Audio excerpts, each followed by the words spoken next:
Okay, thank you, Habib. Yeah, let's do it. That should be a short presentation. I kind of decontent the title of my presentation, so honestly, I'm just going to give some the OEM perspective to you guys.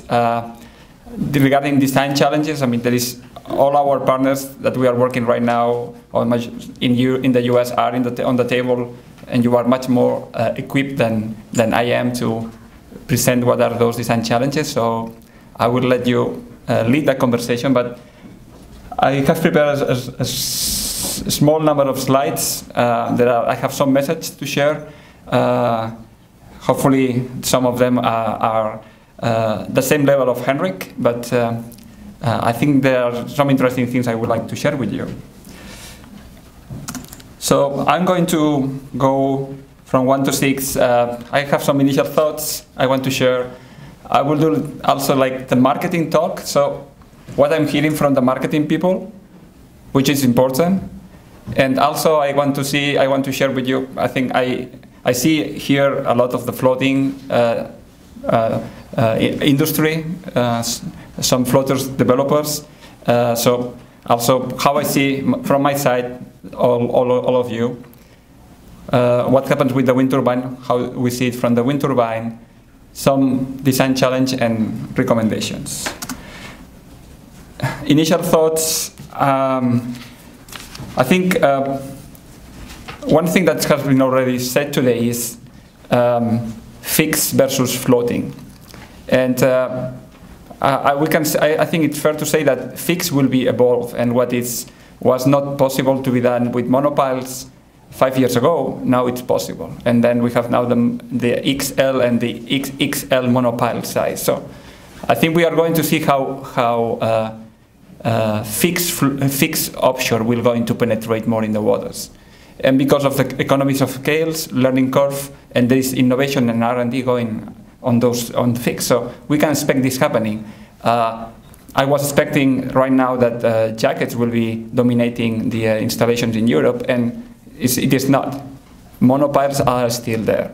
And this will, I think, this will continue. And I've been 12 years in the onshore industry, and when I started, we were looking at concrete towers for wind turbines. And I was expecting, again, in 6 years, concrete towers were going to dominate the landscape, and not. Still, it's the less expensive material to build towers. And those towers have been used massively. They are economic. And this new technology that was concrete is not as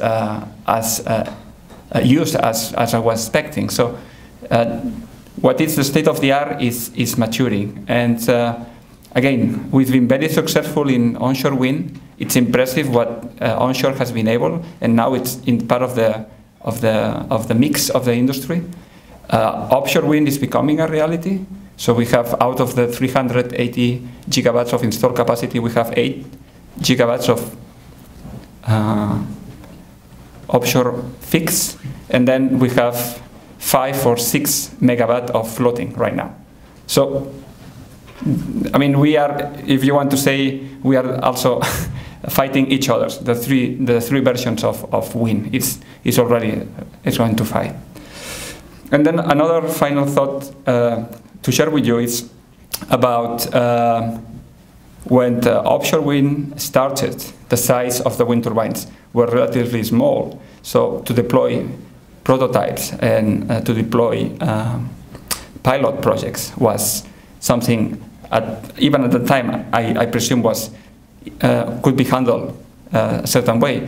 Now we're speaking that state-of-the-art wind turbines is 6 megawatt, and those wind turbines cost a significant amount of money, and then you have all the balance of plant. So to deploy a 6 megawatt prototype has a cost implication that it's also a barrier from my point of view. It's a big challenge. So going into the marketing, I think that's what our marketing people in our company and also in other companies wants to see. They want to see that if you think that the red is the cost of energy today for floating, and you see the blue as the fixed.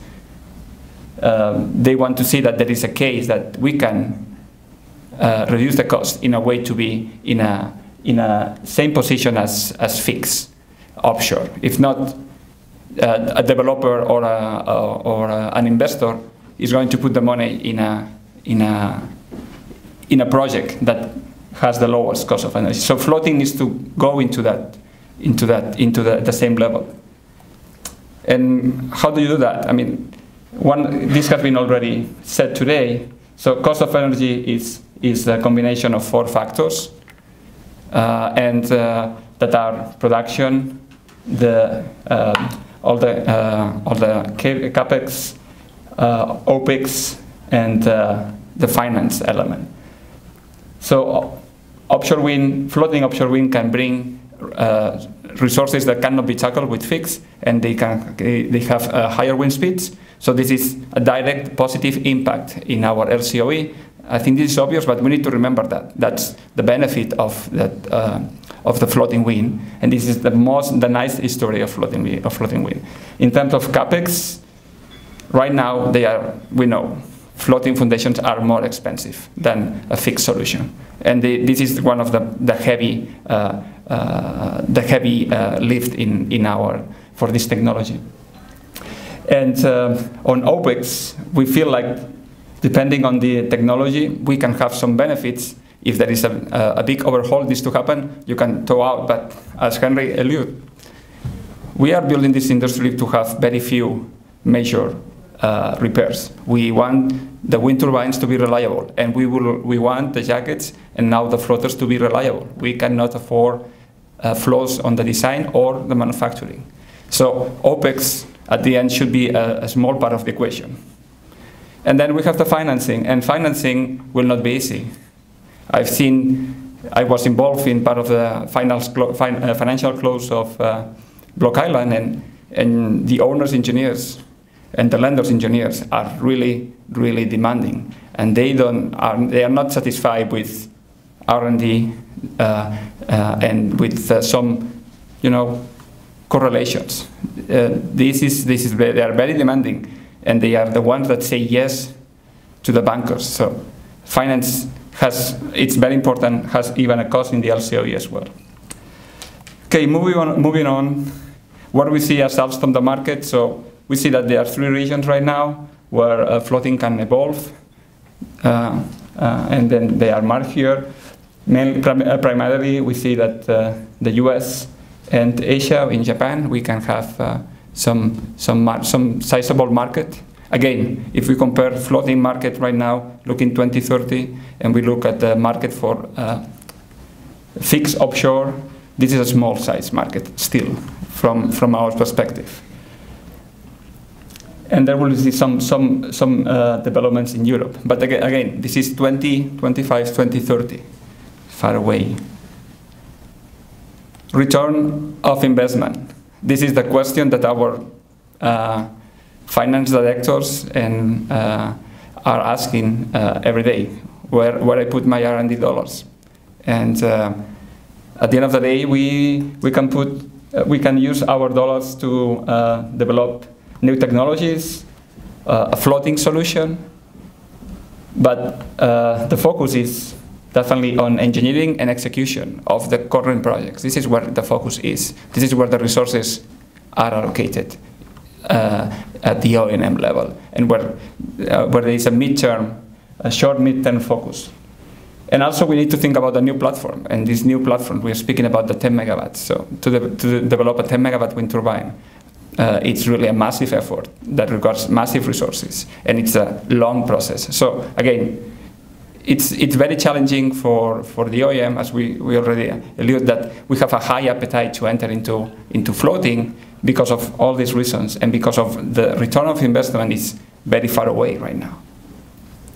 So yeah, I don't want to be like the bad news today, but I think this is things that I've been hearing and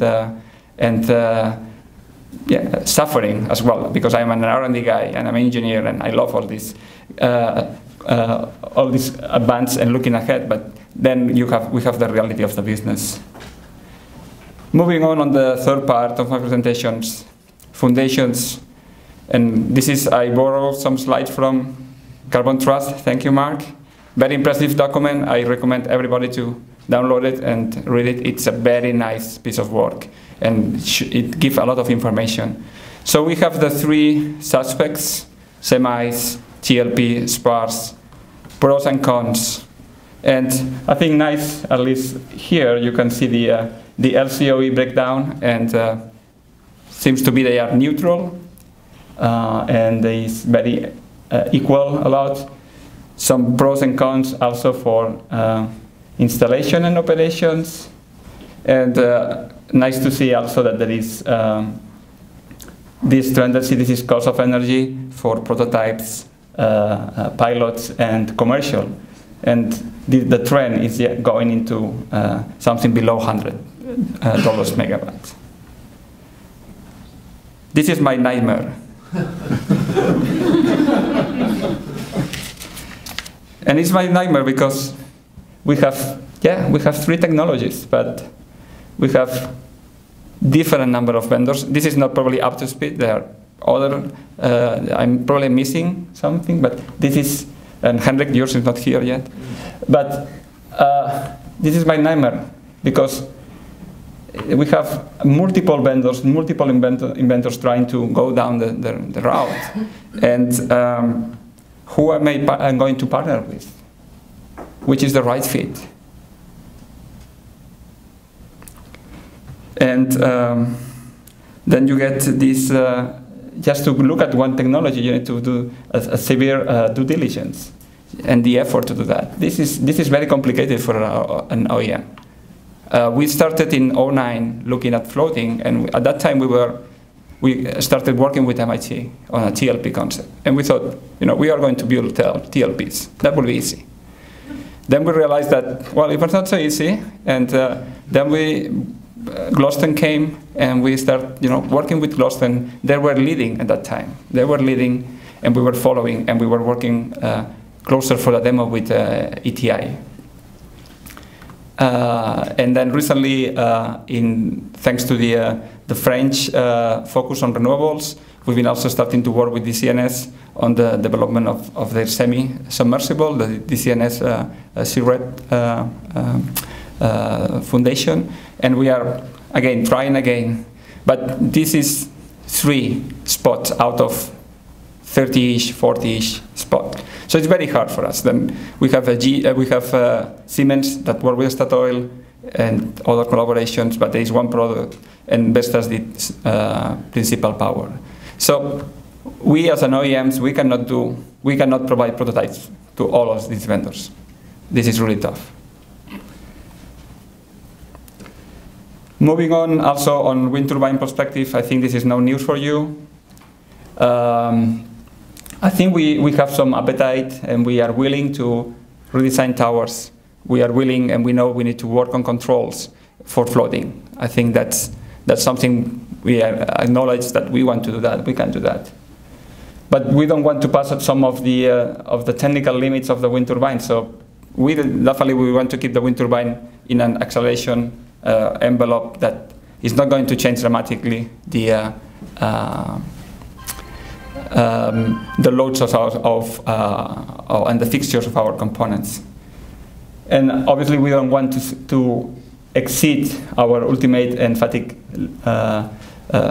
resistance factors, because that means that we need to design a new platform for floating. And again, we want to, as much as possible, use the current platform with minimum changes, just the minimum changes for the use in this early stage of demonstration projects for floating. And I have some unknowns again. Performance, for me, it's a big unknown. So far, and today we were hearing that scale models cannot predict performance. And yeah, we know that Principal Power has been operating the wind turbine, producing power. Okay, that was with 2 megawatts. What happened with the 6 megawatt? What happened when we have significant hill angles, dynamic hill angles? And again, when the investors is going to look at the 500 megawatt wind farm with 6 megawatt or 8 megawatt wind turbine, the first thing they're going to look will be the power curve. And in those power curves will need to be certified. And there will be no mercy if there are a significant change in the power performance, because it's going to change the economics of the project.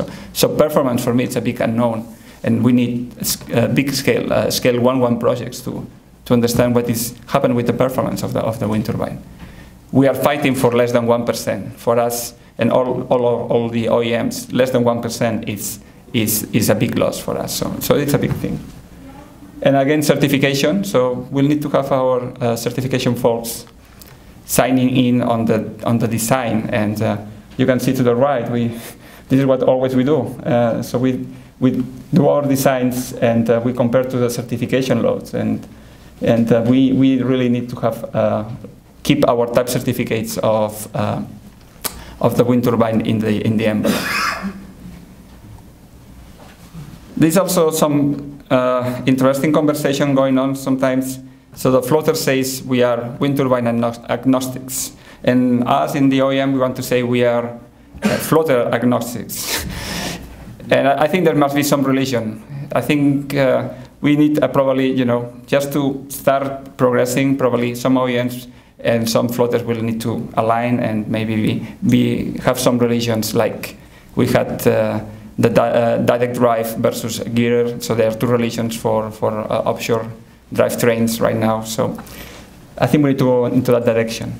Again, deploying a demo, it's a big challenge, it's a big endeavor, and then reality comes. So more than loads and simulation, then you face the reality of installation, operations, EHS, cable connection, cable dynamics, and then contractual. Just to do the contract for that project for an OEM, that's a massive effort, and our lawyers probably are very, very happy. Just 2 slides, and I'm done.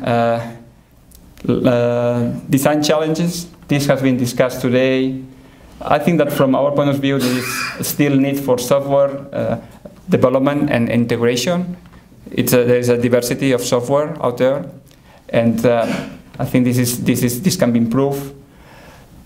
There is you need to do tank testing today, and I think that's state of the art, but we should think that ahead, and that tank testing should not be a must-have from my perspective for floating in. And maybe DLCs, we are running into 50,000 DLCs for floating right now. We, on our part of the world, in onshore wind, we run probably 1,200. For offshore, fixed offshore, we run, Block Island, we run 4,000 DLCs. We are speaking an order of magnitude more than that.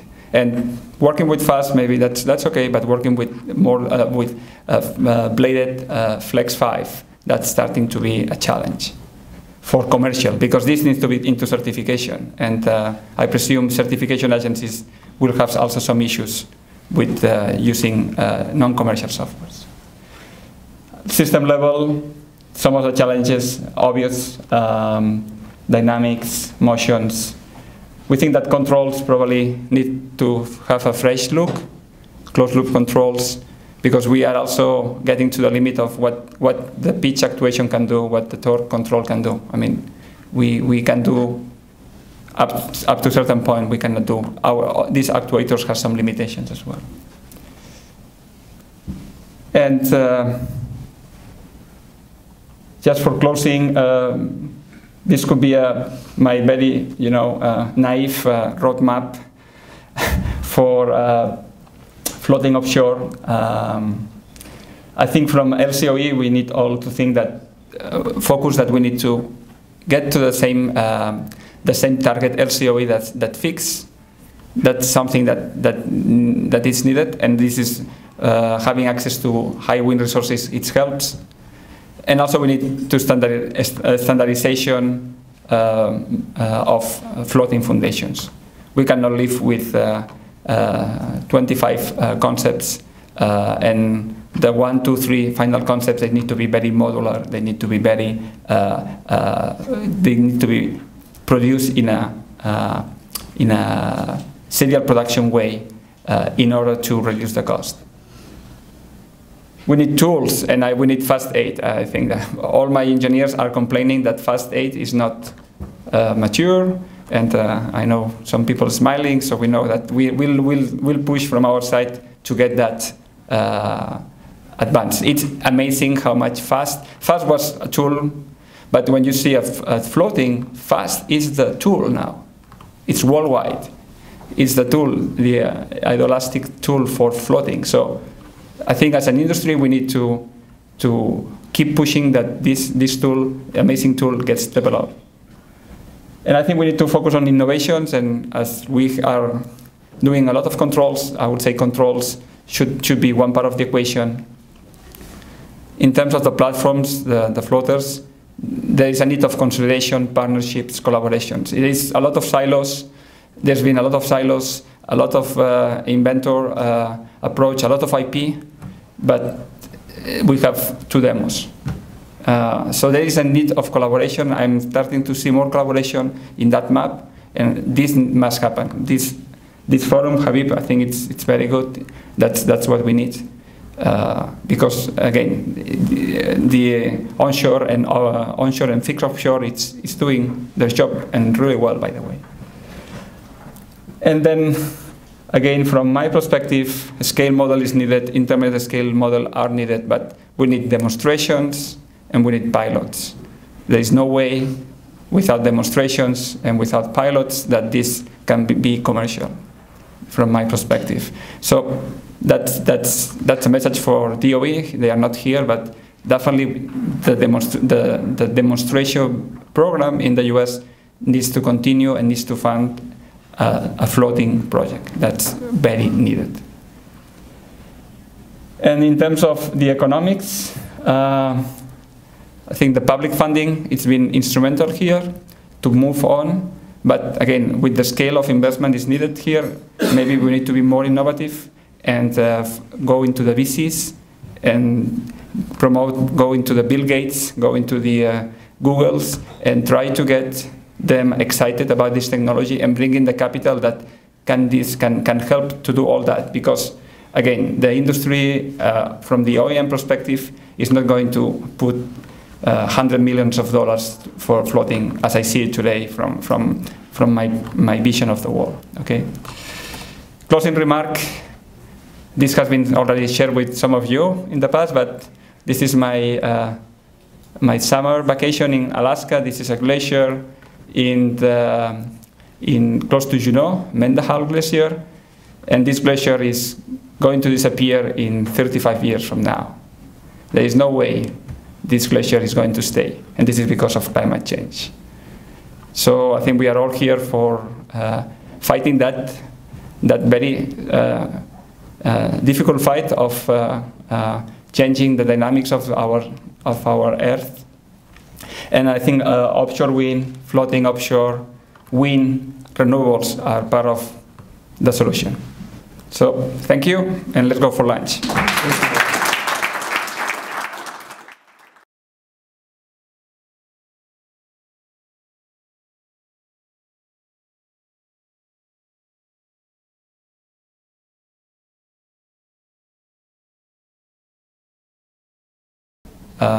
Public funding for R&D alone probably would not trigger so much, reaction from the OEM side. From the floating community, yes. From the OEM side, probably no. Again, maybe we need to think about VCs.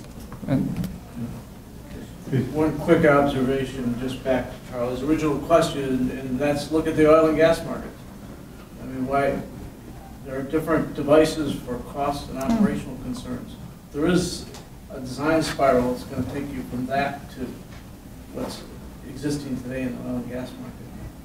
I think there are two answers to that. Number one, that I'm pretty ignorant on oil and gas and already ignorant in offshore. But I would say that oil and gas is project specific. And how many platforms, floating platforms, are in oil and gas? in the world? How many? 100. 100? More than 100, yeah. 100. If we build a 500 megawatt wind farm, 500 megawatt, we will have 84 floating foundations already for the third wind farm. So this is serial production. It's massive. And the cost of energy, so the return of investment is very demanding. So we really need to have something very, very efficient. And I think that the second answer to that is that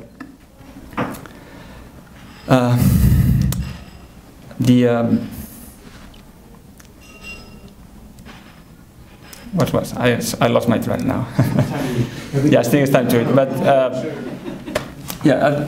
overall, I think that this spiral, this that the market is going to drive who is the winner. Maybe there is not enough electricity or energy in that process, and we get killed or frozen in the middle because again, fixed is going to evolve and be more competitive and will penetrate more the waters.